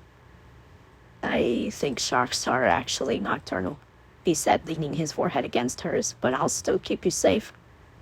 "That's a pretty bold statement," June said, not sure if she should laugh or tell him she was running to shore. "My failed marriage taught me that sometimes I need to be bold," he said in a quiet voice, sounding serious. He ran his fingers along her cheek, while gazing at her intently. June couldn't see his eye color in the moonlight, but the seriousness of his gaze seemed to release a burst of butterflies into her stomach. "If I may speak boldly, June," he started, "I really like you, which might be quite obvious by now." Goosebumps broke out on her skin. "Quite," June said, her voice a near whisper. "I'm hoping we can see each other after Maui."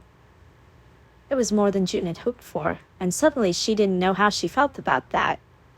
She'd let herself abandon some of her normal reserves, and she'd been convinced she wouldn't see Lance after this vacation. But now, her heart tripped. "I'd like that too." "Good," Lance said, kissing her lightly, then drawing away again. "I'm not really a one-night stand type of guy, and when we were dancing last night in the restaurant, I knew I didn't want to say goodbye to you." "I don't want to say goodbye either," June said, both relieved and nervous. Was this really happening?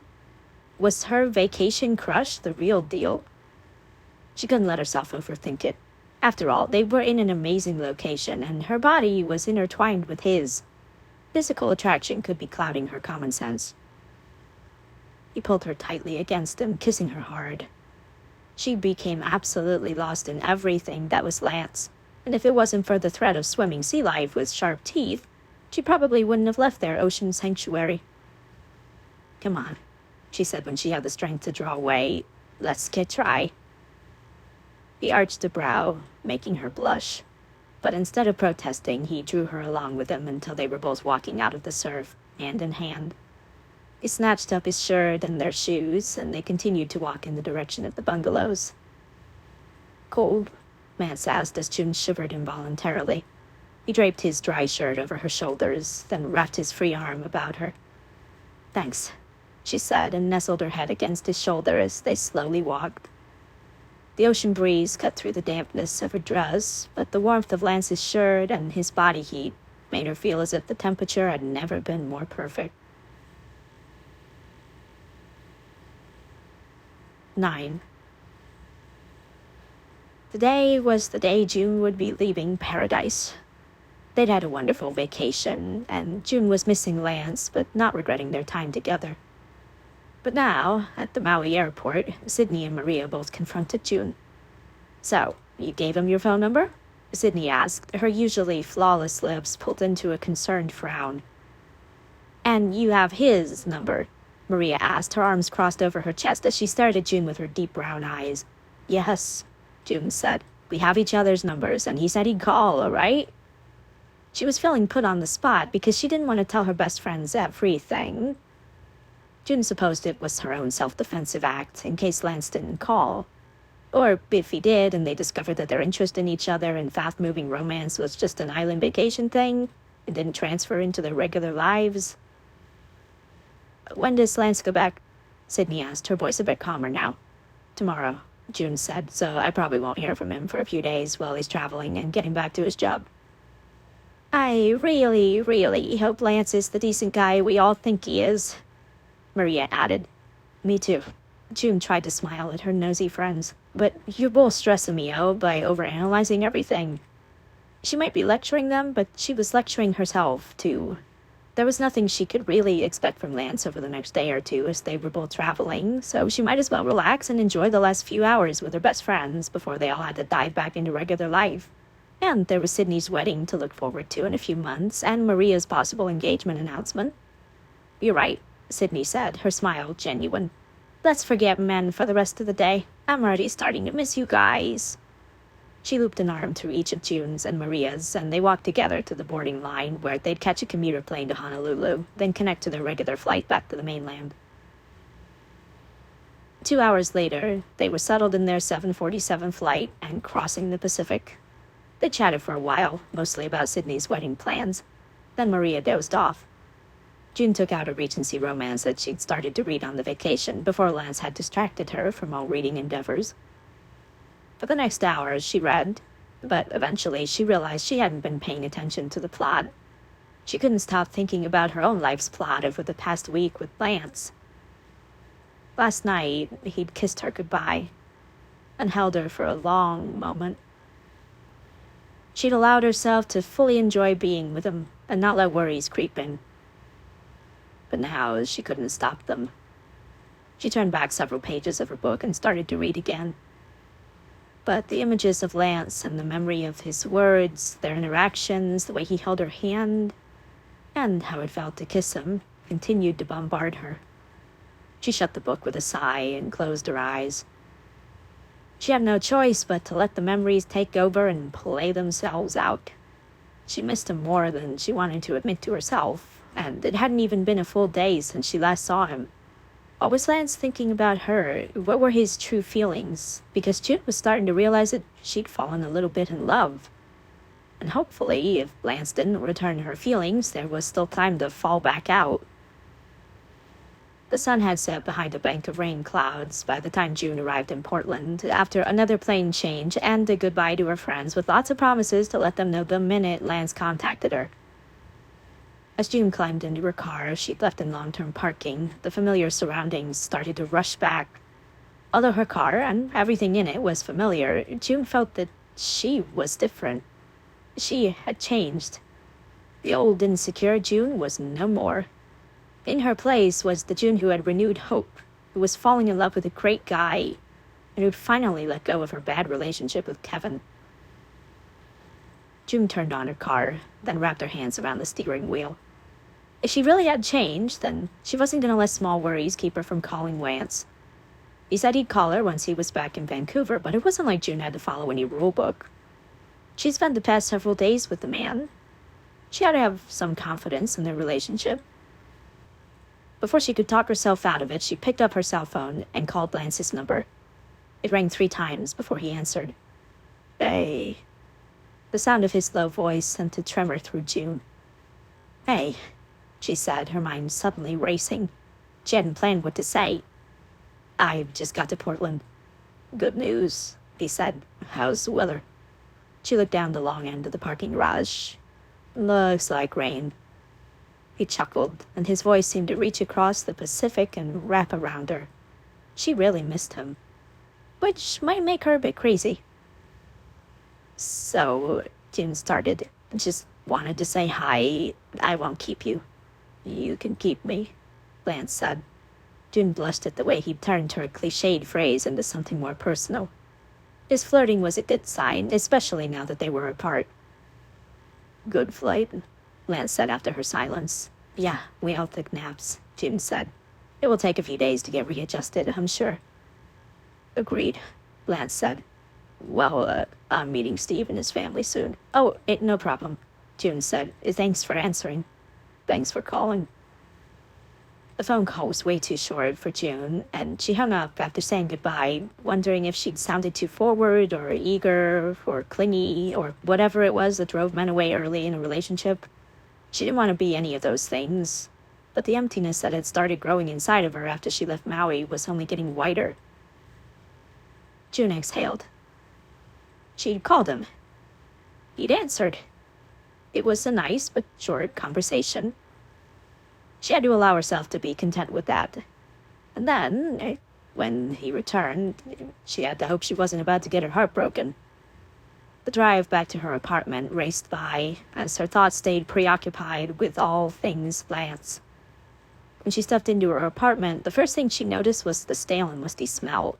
Even though a light drizzle had started, she opened all the windows, then surveyed the refrigerator to see if there was anything that needed to be tossed. Her cell buzzed, and her heart stuttered as she grabbed for it. Instead of Lance's name, though, it was Kevin's, her ex-boyfriend. She stared at the incoming call in disbelief. Talk about poor timing, or perfect timing, depending on how one looked at it. Hello? June said, answering her phone. It had been months since their breakup, and now with Maui behind her and Lance on the horizon, she knew she'd never be interested in someone like Kevin again. Hey, babe, Kevin said. The way he'd called her babe had seemed charming and romantic when they first started dating, but when June found out he called every woman babe, she stopped being flattered. It's been a long time, Kevin, she said. His chuckle was low and dry, almost raspy, as if he'd taken up smoking again. Yeah, I've missed you. June closed her eyes and leaned against the kitchen table. She didn't want to deal with this, with Kevin. Before Maui, she might have let him wriggle his way back into dating her, but she was post-Maui. What do you miss about me, Kevin? June asked. He paused, and June knew her question surprised him. When he next spoke, his voice was less confident. Everything, June. I don't think I could narrow it down to one thing. Try. She sat on the kitchen chair and smiled to herself. She was enjoying this. You always look great and dress nice, Kevin said, his tone returning back to what he must think was sexy sounding. Thanks, June said, although when we broke up, I became really depressed. I gained about 50 pounds since the last time I saw you. She had a hard time saying it all without laughing. There was a long silence on Kevin's end, and June had to literally cover her mouth with her hand to keep from giving herself away. I'm sure you still look great, Kevin said, completely unconvincing. Being healthy is what's important, right? Are you exercising? If June hadn't been so over Kevin and completely lying to him, she would have been angry at his question. Instead, she said, I twisted my ankle, so the doctor told me to take it easy for at least a year, maybe 2. She really should hang up now and give the guy a break, but it was too late now. Oh, wow, Kevin said in a slow voice, as if he was trying to decide what to say next. I'm really sorry about your ankle. Hey, I've got another call coming in, but it was nice catching up. June didn't even bother saying goodbye, because Kevin had already clicked off. She leaned back in her chair and propped her feet on the kitchen table.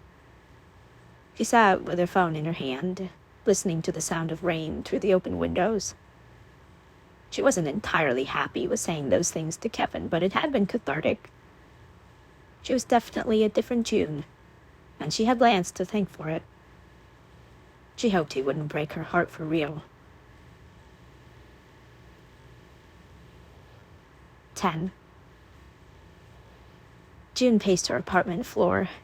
It had been a week since she'd returned from Maui, and she'd spent the past 5 days working in the Portland office and attending corporate reviews and meetings. Lance had texted a few times, 8 times to be exact, but they were all really general, completely platonic texts. Nothing about missing her, nothing about getting together soon. Until about an hour ago. Are you free tonight? He'd texted. June had bolted upright from her office chair when she'd read it, yet she made herself wait 9 minutes before responding. I am. What do you have in mind? As soon as she sent it, she regretted it. Was she being too eager, too obvious? After her disaster phone call with Kevin, she was starting to second-guess everything. She'd been pretty cruel to Kevin, and now couldn't hold herself on a pedestal any longer when it came to relationship games. And she so didn't want to be playing any games with Lance. She liked him, and he liked her, so couldn't they make it work? Even with the geographical distance between them? Lance's next text had read, "I can come to your place. We need to talk." June had sent over her address, and Lance hadn't given her any more clues. It was nearly killing her. He'd said about 8 p.m., and it was now 8:25 p.m. June once again stood by the window, and gazing down into the parking lot, she watched for any cars pulling in. Or a car she didn't recognize already parked. And then she saw him, or who she thought must be him.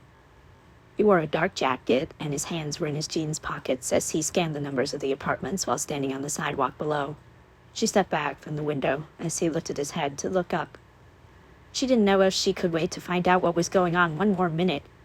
Fortunately, Sydney and Maria hadn't been bugging her too much about the non-responsive Lance. When she told them she and Lance had been texting, that seemed to satisfy them for the time being. But she hadn't told her friends about this newest development. She wondered what she'd be telling them after Lance left. Good news or depressing news? The knock on her door startled her. She'd been lost in her thoughts. She exhaled slowly, then across to the door, casting a frantic glance about her place, only to see that everything was clean. As she swung the door open, she wasn't prepared for her own reaction at seeing him. Coming face to face with Lance again opened a flood of memories she'd only been allowing herself to think about before falling asleep at night. Lance didn't make a move toward her, but gazed at her, his eyes scanning her face as if he was looking for something in her own expression. "Hi, Lance," June said, attempting a smile. Why was he so somber? "Hi," he said simply.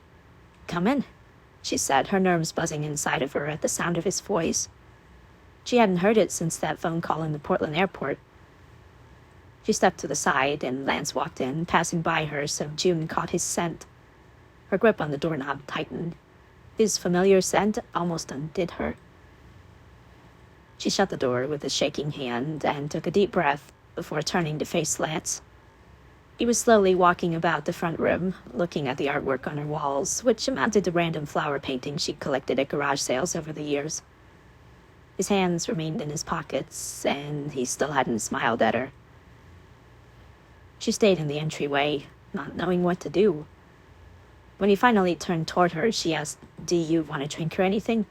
No, it's okay." His blue-green eyes again scanned her face. He was nervous, and June didn't think that was a good sign. In Maui, he'd been confident, seemingly sure of what he wanted. But here, in her living room... "Would you like to have a seat?" June asked, cringing at her own formality. Lance scrubbed a hand through his hair. He looked behind him, as if noticing the couple of chairs and couch for the first time. Then he sat on the edge of one of the chairs. June took the couch, sitting on the edge as well. She had a feeling this might be a really short talk. She had no idea what he might say. Had he gotten back together with his ex-wife? Maybe he'd had a girlfriend this whole time and was feeling guilty. At least he was doing the stand-up thing and telling her in person. "Look," Lance began, his hand combing through his hair again. "First, I want to apologize. I haven't been blowing you off. I've sort of been avoiding this talk." Both June's heart and stomach plummeted. This talk could only mean one thing. Tears stung her eyes, but she refused to let them fall. She blinked rapidly and kept her gaze on Lance. She was a big girl and could listen to what he had to say. It had been too good to be true on Maui. They'd clicked too perfectly. They'd related too easily. She clashed her hands together tightly as she waited for him to continue. "Right after you called me in Portland, I checked my email before going to see Steve." He started in a hesitant voice, as if he really didn't want to confess what he was about to tell her. "There was a lawsuit notification from Carrie.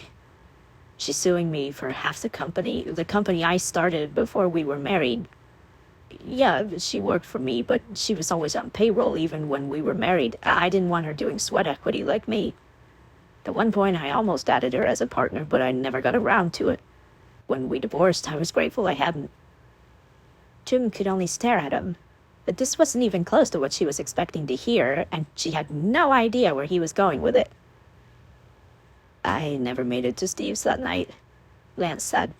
I called a friend of mine who's a lawyer, and he referred me to another friend of his who could handle my type of case. So, long story short, it's already getting really ugly. He closed his eyes and rubbed the side of his face. The last day in Maui was spent in phone calls and emails and research as to what I'm up against. She's claiming I doctored the accounts and cheated on her taxes and hid money from her. He opened his eyes again and met her startled gaze. So, basically, my life's gonna really suck during this process, and it will take several months, possibly for a year or two. I'm really sorry, June managed to say. She felt like she was floundering. Carrie was an absolute witch, and June could already see the toll it was taking on the land she'd gotten to know in Maui. Can I help you with the case? I'm good with numbers. Lance's expression brightened for a moment, then the worry descended again. I can't ask you to do that, he said with a sigh, rubbing his hands on his jeans as if his palms were sweaty. I feel like a dog paddling in a huge ocean. Even though my lawyer is confident we'll beat Carrie in court, it's gonna be a pain to fight. June nodded. She didn't know a lot about court cases, but from everything she'd ever read or heard, she knew they dragged on and on. She tilted her head and studied the strong, gorgeous man sitting across from her, and noticed the way his shoulders hunched when he kept moving as if he wasn't able to relax or get comfortable. He wasn't getting back together with his ex, and as far as she knew, he didn't have a secret girlfriend somewhere. He was the Lance she'd met in Maui, her Lance, and he was hurting. Hey, she said in a quiet voice, rising to her feet and crossing to him. Come here. She grasped his hand and tugged him upward. He followed her lead and stood, confusion marking his handsome features. She wrapped her arms about his torso, and seconds later his arms came around her. Nestling against him, she said, You've got a lawyer, and he'll figure everything out. If he's confident you can win, then you have to trust in that. We have to trust in that. Lance drew back, looking down at her, but not releasing her. That's the other thing. I can't ask you to go through this, too. It's not fair. I can't focus on anything else right now, and I'm barely getting my work done as it is. He released a frustrated sigh. Even though I'm exhausted, I can barely sleep. That's because you're trying to do it all yourself, June said. Let me help. I'll come to your meetings with your lawyer, and I can help with whatever, research, verifying numbers, anything. He stared down at her for a moment, his gaze uncertain. She couldn't stand the pain in his eyes, couldn't stand the thought of another woman putting it there. Raising up on her toes, she kissed his cheek. I'm serious, Lance. I want to help. You don't have to do this alone. Slowly, he nodded, still looking at her, as if he was afraid she'd back out of her offer. How can I ask you that? He asked. I mean, Maui was great, the best week of my life. But you didn't sign up to be in the middle of this crap. I didn't sign up, you're right, she said, but neither did you. And that's how it is in relationships. We can help each other. He lifted a hand and touched her cheek. June sighed and leaned into the warmth of his touch. How can I help you, then? Lance asked, his voice softer, his eyes filling with hope. June said, running her hands up his chest and circling them around his neck. You can start by kissing me hello. She tugged him toward her, but she didn't need to. He lowered his head and touched his lips to hers. It was only a feather-light kiss, then Lance drew away. Thank you, June. She smiled, and he smiled back. Her heart soared at the sight of some of the light returning to his eyes as he gazed at her. This was what she wanted. He was who she wanted. Whether it was in the Portland rain or beneath the Maui sun, Lance was worth it. Kiss me again, Lance, June whispered. We've got a lot of work ahead of us. Lance chuckled, and June's heart lifted. She'd been so afraid, so worried. But Lance still wanted her, still cared for her, and that was all that mattered. They'd work together on the rest. Lance kissed her, pulling her tightly against him, and June's body heated wherever he touched her. I thought Maui was paradise, Lance said between kisses. But being wherever you are is paradise too. June could live with that. She gave herself over to Lance's touch and decided it was time to create new memories together. This has been Falling for June, written by Heather B. Moore, narrated by Exy's Hands. Copyright 2017-2018 by Heather B. Moore. Production copyright by Heather B. Moore 2018.